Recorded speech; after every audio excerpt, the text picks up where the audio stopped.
So welcome back to the channel. तो last के video में हमने देखा था रिकर्शन फंक्शन क्या होता है सी में और उसे यूज़ कैसे करते हैं। आज के वीडियो में बात करेंगे स्टोरेज क्लासेस इन सी। तो स्टोरेज क्लासेस क्या है? Storage classes in C are use to determine the life time visibility, memory location and initial value of a variable. There are 4 types of storage class in C. पहला है automatic, दूसरा है external, तीसरा है static और चौथा है register. तो आपको आपकी स्क्रीन पे एक पिक्चर दिखाई दे रहा होगा, तो इसकी मदद से हम स्टोरेज क्लास को समझेंगे।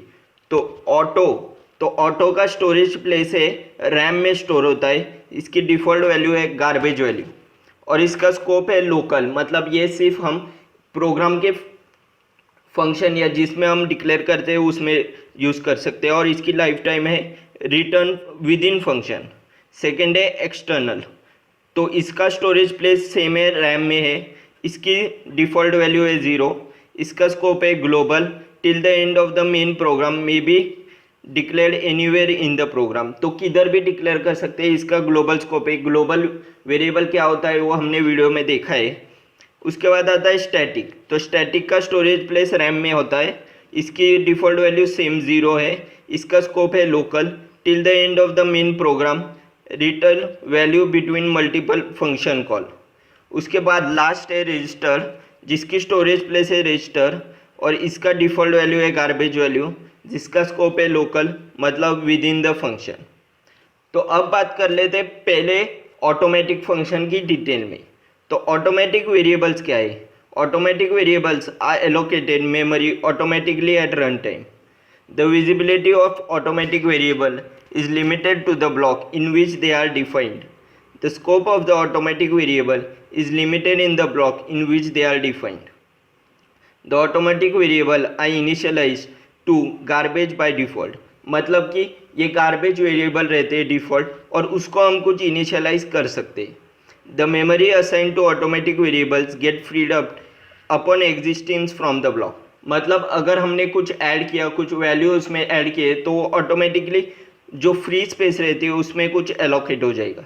The keyword used for defining automatic variable is auto.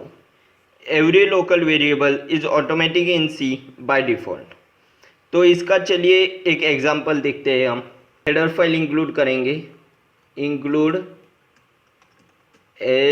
stdio.h। उसके बाद इंट मेन, हम इधर वर्ड मेन नहीं लेंगे, इंट मेन लेंगे क्योंकि हम रिटर्न कर रहे हैं कुछ। उसके बाद int a is equal to 10, int a is equal to 10, तो a की वैल्यू हम 10 इनिशियलाइज कर लेंगे इधर। उसके बाद प्रिंट एफ %d, तो %d हम क्यों लेते हैं? क्योंकि हमें इंटीजर वैल्यू प्रिंट करनी है। उसके बाद a प्लस प्लस, तो a इंक्रीमेंट करना है हमें। उसके बाद ब्रैकेट खोलेंगे। उसके बाद int a is equal to 20, तो इंट a को 20 हम इनिशियलाइज कर लेंगे फिर से। For i is equal to 0, i is less than 3, i plus plus, तो i 0 से लेके 3 तक जाएगा और तब तक क्या प्रिंट होगा? प्रिंट एफ %d और क्या प्रिंट होगा? a प्रिंट होगा तब तक। तो a इनिशियलाइज 1 होगा, 2 और 3। अभी इधर मैं जो इसमें कमेंट में लिख रहा हूँ वो बहुत इंपॉर्टेंट है। 20 विल बी प्रिंटेड 3 टाइम्स, तो 20 विल बी प्रिंटेड 3 टाइम्स। तो ये क्यों 20 क्यों प्रिंट हो रहा है तो मैं आपको बताता हूँ, रुको। Since it is a local, तो हमने डेफिनेशन में क्या पढ़ा है कि जो ऑटोमेटिक का स्कोप है वो मोस्टली लोकल वेरिएबल को यूज़ करता है। तो ये जो हमने इनिशियलाइज 10 किया था तो वो तो ग्लोबल हो गया, तो अभी ये लोकल वैल्यू यूज़ करेगी जो कि है अपना 20।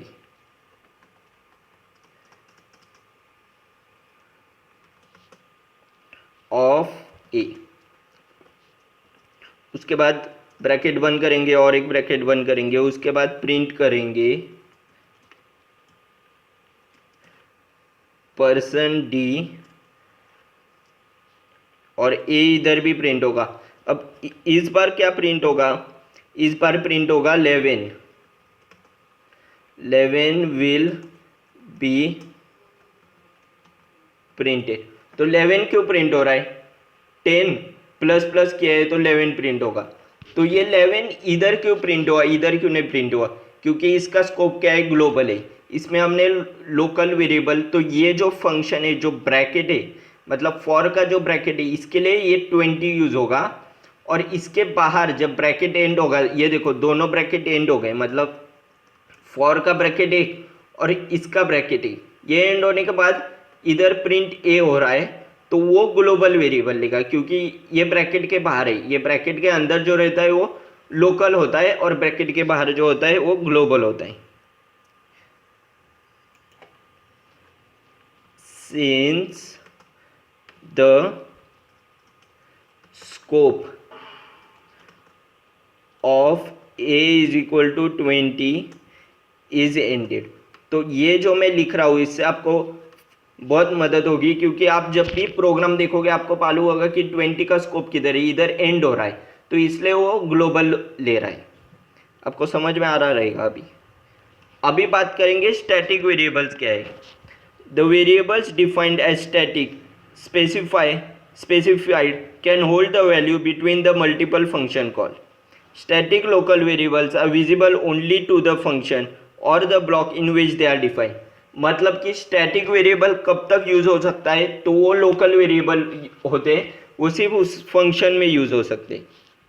A same static variable can be defined many times but can be assigned only one time। मतलब कि स्टैटिक वेरिएबल हम define an number of time use कर सकते हैं, लेकिन यूज एक ही टाइम कर सकते, क्योंकि उसका स्कोप लोकली रहता है। Default initial value of static initial variable is 0, otherwise null. The visibility of static global variables is limited to the file in which it has declared। The keyword used to define static variable is static। तो इसका भी एक example देखेंगे हम। तो इसे हम cut कर लेते हैं इधर से, एक मिनट। तो यहाँ एडिट में जाके कट करेंगे। उसके बाद जैसे कि हम इंक्लूड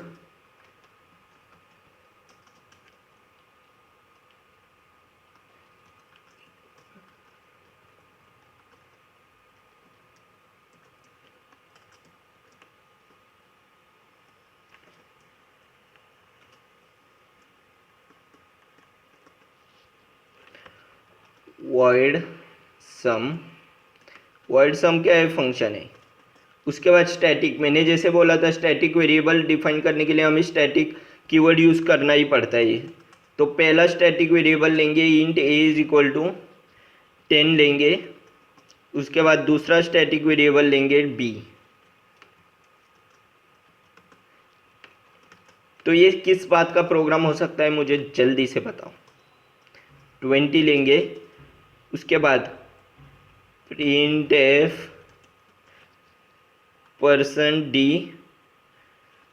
डी, क्योंकि दो बार वेरिएबल्स डिक्लेयर हुए। उसके बाद बैकस्लैश एन, एन पर्सन ए, नहीं एन पर्सन नहीं, प्रिंट एफ है ना, तो एन पर्सन कैसे आएगा, मैं भी कभी कभी भूल जाता हूँ। ए प्लस प्लस, तो यहाँ पहले ए इंक्रीमेंट होगा, बाद में बी इंक्रीमेंट होगा 1 से। उसके बाद ब्रैकेट क्लोज होगा, इधर वॉइड मेन। उसके बाद इंट आई। उसके बाद for I is equal to 0 से चालू होके 3 तक जाएगा। आई प्लस प्लस आई, नहीं, I is less than 3, I plus plus. ये होने के बाद सम क्या है, तो सम फंक्शन है। तो अभी इधर और एक कमेंट में मैं लिखता हूँ, the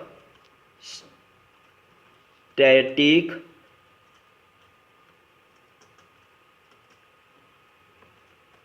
variables holds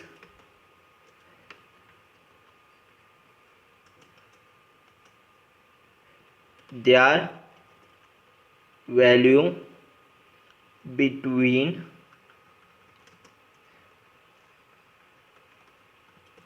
function call.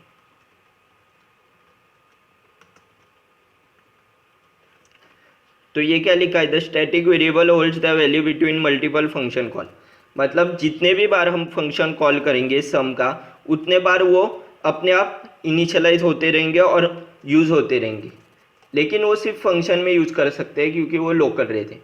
अब इसे कंपाइल करेंगे, देखो zero errors for statement missing क्या, अच्छा इधर सेमीकोलन देना भूल गए थे हम। फिर से कंपाइल करेंगे, इस बार नो एरर, रन करेंगे तो अभी इधर तो आउटपुट आएगा नहीं, तो विंडो में जाके तो इसका आउटपुट क्या आएगा, तो इसका आउटपुट आएगा 10, 24, 11, 25, 12, 26।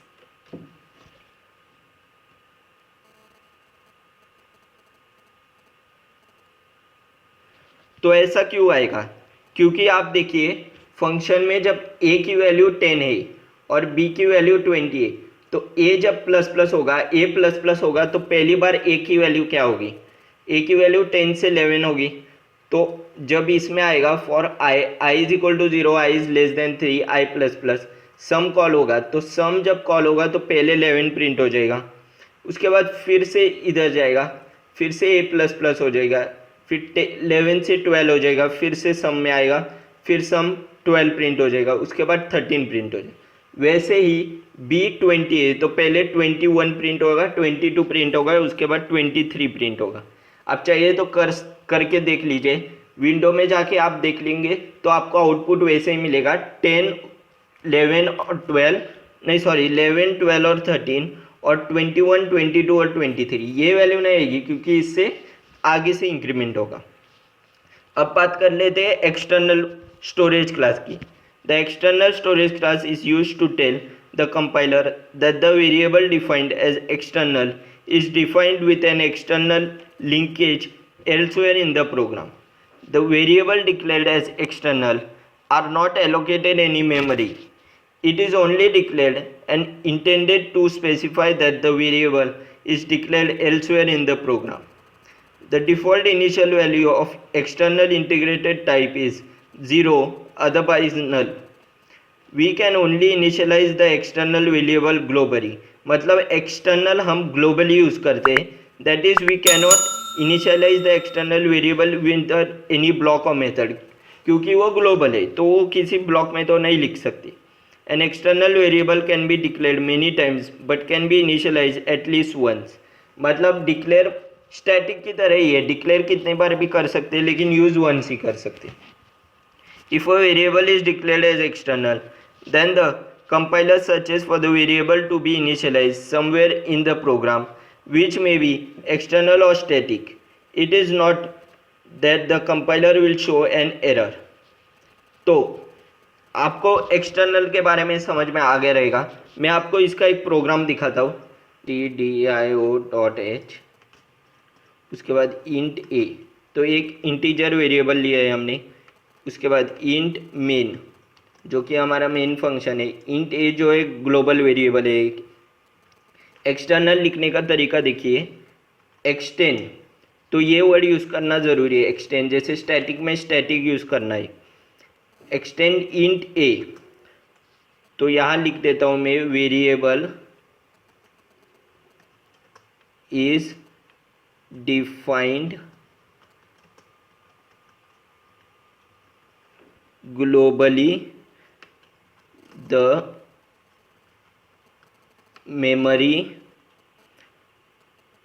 will not be allocated to A. Variable A is defined globally, मतलब जो कि वेरिएबल ए है वो तो ग्लोबल वेरिएबल है, comma the memory will not be allocated to A, globally इसके लिए उसको कोई मेमोरी एलोकेट नहीं होगा। एक्सटेंड का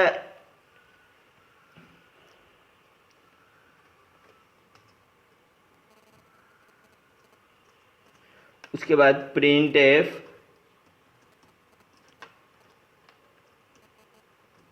%d a। तो आप मुझे बताओ इधर क्या प्रिंट होगा। तो मैं बता देता हूँ इधर क्या प्रिंट होगा। इधर पहले प्रिंट होगा 0 क्योंकि कुछ है ही नहीं, तो 0 प्रिंट होगा। तो इसके आउटपुट में क्या आएगा, इसके आउटपुट में आएगा 0। तो आप चाहिए तो प्रोग्राम करके देख सकते हो। मैं भी करने ही वाला था, लेकिन क्या हुआ, मेरा जो टर्बो C++ का सॉफ्टवेयर है उसमें कुछ दिक्कत आ रही है, तो मैं देखता हूँ क्या दिक्कत है। लेकिन आप ट्राई ज़रूर करो और मुझे बताओ कि ये आउटपुट आ रहा है कि नहीं आपका 0। तो स्टोरेज क्लास तो आपको समझ गया कि स्टोरेज क्लास सी में क्या होता है। तो इधर तक वीडियो देखा हो तो लाइक करो और thanks for watching this video.